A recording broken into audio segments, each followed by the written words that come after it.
Stay tuned for today's Antidote, brought to you by the Renegade Success Network. Today's Antidote features a healthy dose of thought-provoking insights and information for business owners, entrepreneurs, leaders, and nonprofit professionals. Each day since March of 2020, this program has offered that one thing to help you continue on your own unique pathway to success. And now, Renegades, we bring you Bob Graham and Tom Brush.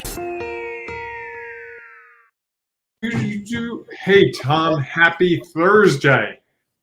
Happy Thursday to you as well, Bob. Oh, the way you said that, I was like, oh, shoot, maybe I got the wrong day. I think it's Thursday. I've been off all week a day. Well, in my mind, it's Wednesday. It was a holiday on Monday, so I understand. For some people, not for everybody. Right. Yeah, not for everybody. That's it. So, well, good morning, everyone. Welcome to today's Antidote, where Bob and I have a discussion around a topic, and we'll try to provide one thing at the end, one thing to help you move forward and take your next step along your own unique pathway to success. And if you have some comments you'd like to share around our topic, please feel free to do. It definitely enhances the conversation and adds to what we provide. And at the end, if you'd like to provide your one thing, please feel free, because it provides an opportunity for you to share something that could add value to someone else. So as we go through this conversation, please feel free to jump in and be a part of the discussion. With that, Bob, do you want to talk a little bit briefly about our upcoming networking event? We were just talking, Tom, about how excited we are about this event. At 4 p.m. Eastern today, you can join us for the Ring of Renegades Renegade Roundup. Woohoo! I'm talking party time. Where's the graphic? Because you're off. How am I off? That's June. Oh, sorry. Still off. You're still off. I'm sorry. I thought it was today. No. Hey, guess what, folks? If you want to join me at 4 p.m., we can have the Ring of Renegades Renegade Missed It by a Week Roundup. Just go to Facebook. If you're interested, I'll be happy to network with you at 4 p.m. today.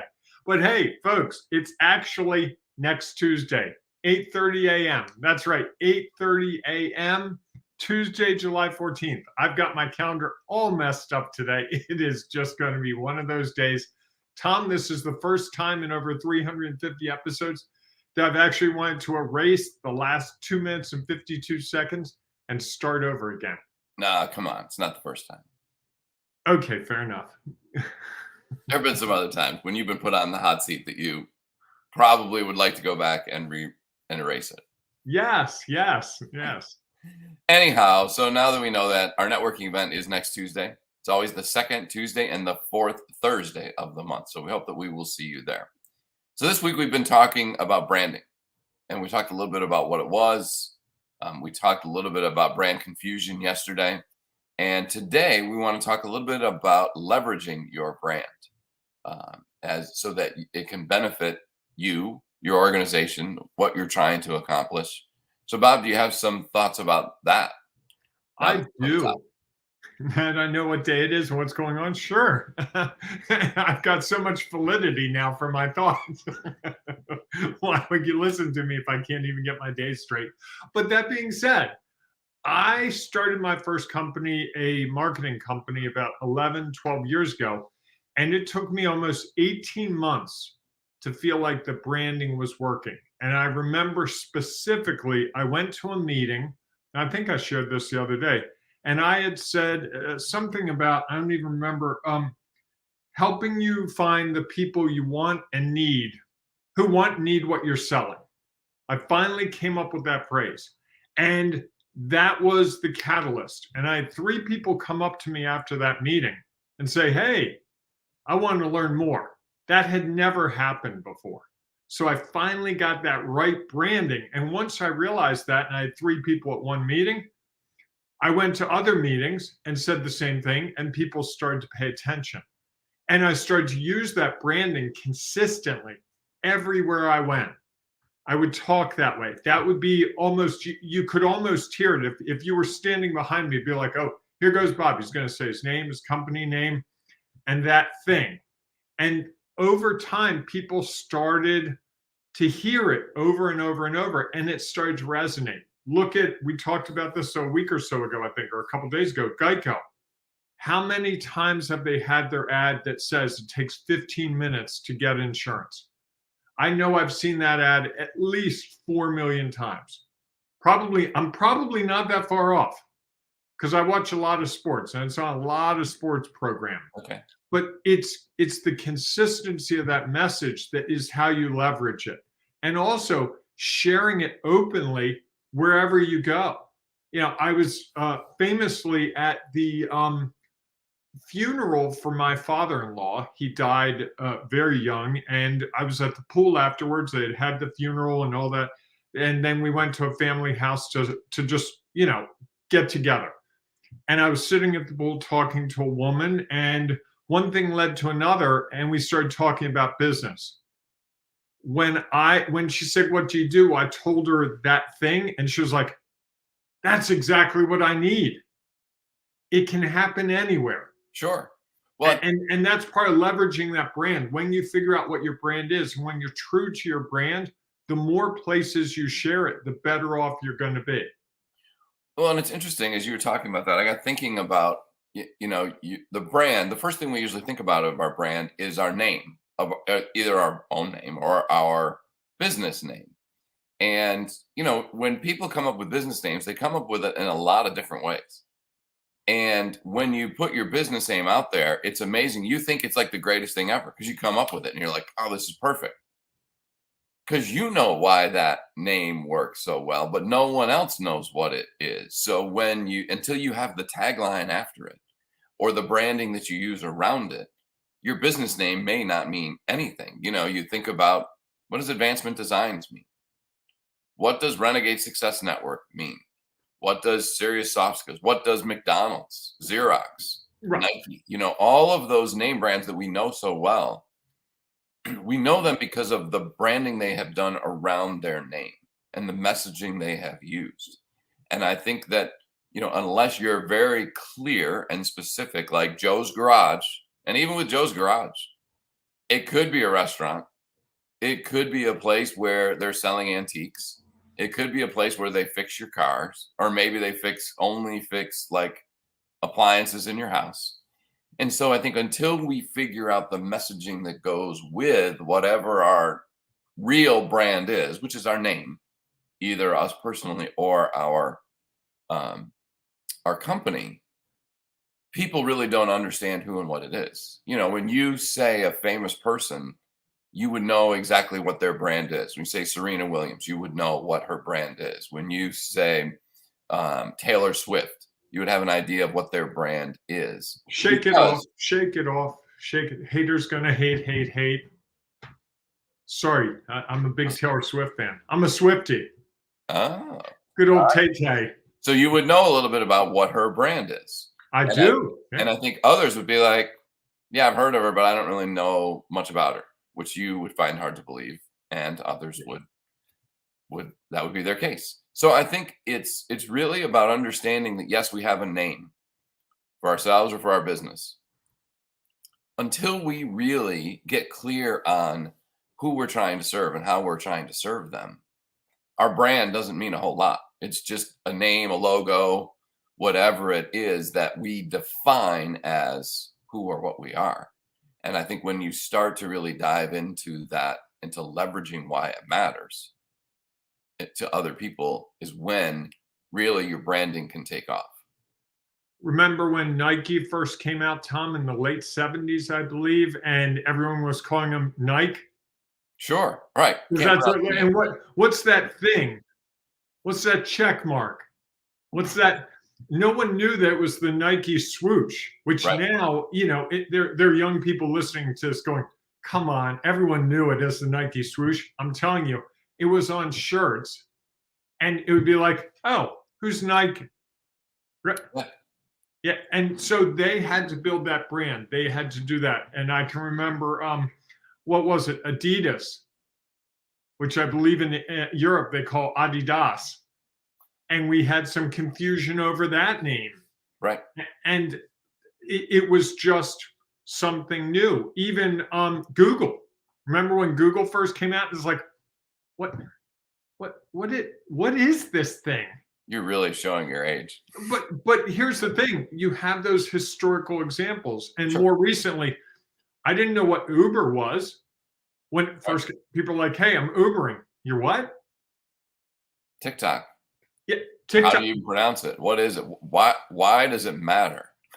I still haven't figured that out. Why it matters. But I think TikTok is again all about what is your branding. Because the Yep. information you put on there, the images you share, the videos you put on there is a little bit about who and what you are and what you like and why you like it. And I think that's why the data that social media companies gain is they know a ton about the people who use their platforms. And so they are able to truly brand specifically to more directly to different people of what they think they would like.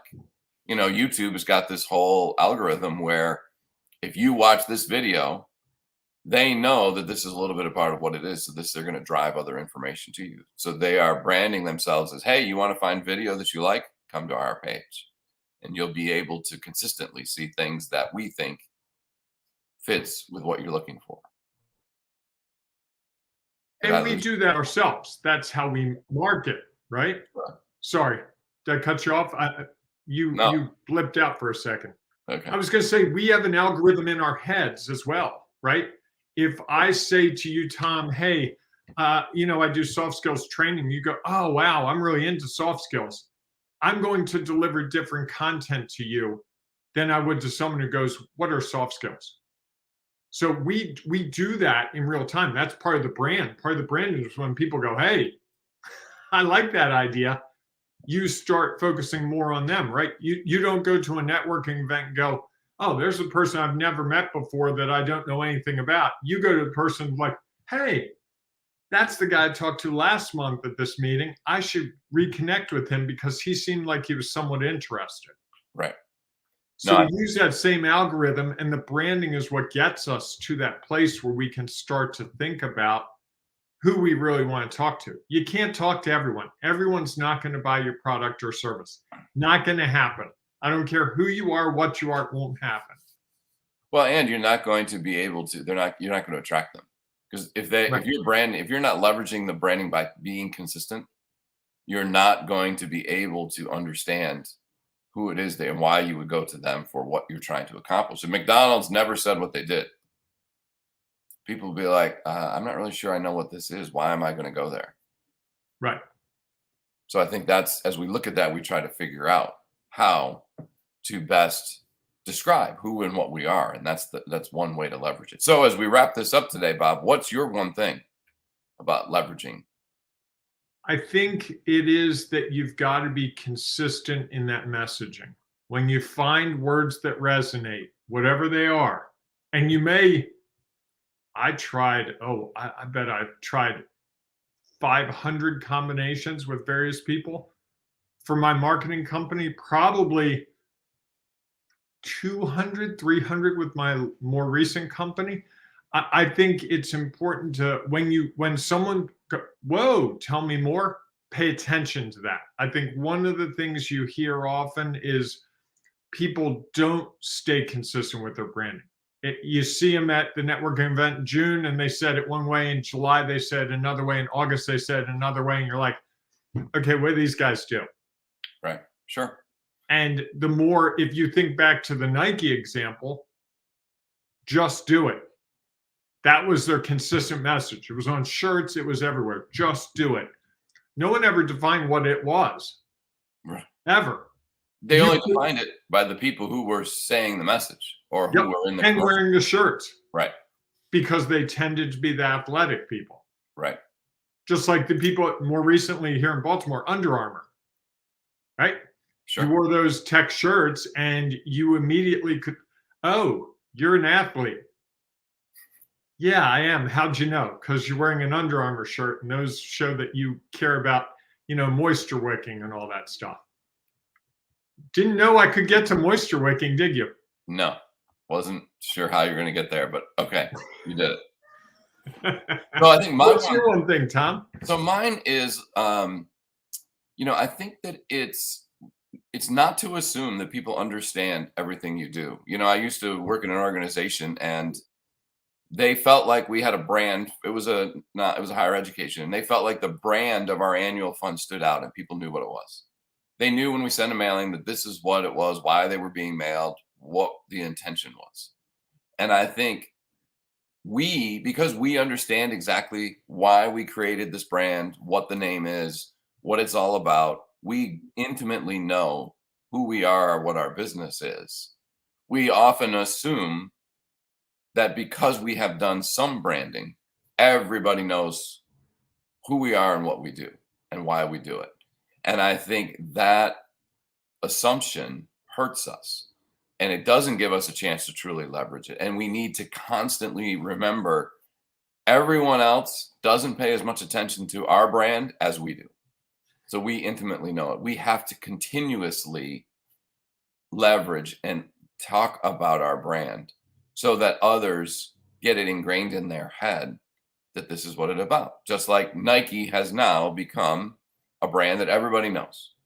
You'd be hard pressed to find people who have no idea what Nike is. 30 years ago, nobody knew what it was. And I think because they have really worked hard to leverage their brand through a consistent message, through high profile celebrities talking about it, that they have done a good job of leveraging this silly little symbol that nobody knew what it was. And so I think just remembering that while we think we've leveraged it to the hilt, most people don't realize that. Well, we only hear it when we need to hear it. Correct. There might have been someone when I said moisture wicking that suddenly was like, oh man, I need a moisture wicking shirt. What was that company he mentioned? Right. Where do I go to find that? Exactly. And that's the part of this in leveraging it. That's why you guys say it a million times, because the person's only going to hear it the day they hear it. And you and I have had this experience. I know we have. I've been around doing, people are like, oh, I didn't know you did that. Right. And you want to be around Tom 100 times and really you didn't know he did that? Right. But I know you more closely than most people, so I know all the facets. Most people, they don't know half of what you do or I do. Sure. And if you'd like to know more about what Tom or I do, feel free to schedule a call with us. We'd love to tell you, right, Tom? Absolutely. That's a great way to leverage your brand, is get in connection with people and share a little bit more about who and what you are and do. So if you have one thing that you'd like to provide about or share about leveraging your brand, please feel free to put it in the comments, or you can put it inside the Ring of Renegades Facebook group. Not yet a member? There's still time to join. What's wrong with you? I always want to say we haven't. You are assuming that everybody knows that we have truly leveraged our brand as much as we can. That's the assumption that I was talking about. Someone's going to think that we script this really well, because that worked really well, but we don't. No. And it's easy to join. Just go to Facebook, search for Ring of Renegades, and you can ask to join. It is a private group. So all you need to do is tell us why you are a renegade. And then you can become a part of our group that is trying to help people take their next step on their own unique pathway to success. So if you're not be a part of our group there, just go to Facebook and join us. We will see you inside the Ring of Renegades Facebook group, or we'll see you tomorrow morning, 8 a.m. Eastern time, for our next edition of Today's Antidote. And if you are struggling, trying to figure out why your branding has not worked, you might want to join our Renegade Success Network, where we are helping entrepreneurs, business owners, nonprofit leaders take those next steps and figure out how to keep moving along their own unique pathway to success. And here is some further information about the Renegade Success Network. Have a great day, everyone. Are you struggling to make your vision a reality? Are you stuck and don't know what to do next? Are fear and doubt holding you back? The Renegade Success Network will help you determine the next steps on your pathway. Here is some of what you will get. Create your pathway call to start you on a better path. unlimited laser solution sessions to keep you from getting stuck. Nurture your network events to build your network with other successful leaders. Monthly Renegade challenges to prepare you for what lies ahead. The Renegade Success Vault, giving you access to videos, tools, and tips on specific topics anytime you need them. And the Renegade Success Network community, an exclusive Facebook group of like-minded renegades, all working towards achieving their goals. You have a choice. Do it yourself and fumble forward slowly and alone. Or join the Renegade Success Network and be part of a community built to help you find your own pathway. Join today at renegadesuccessnetwork.com.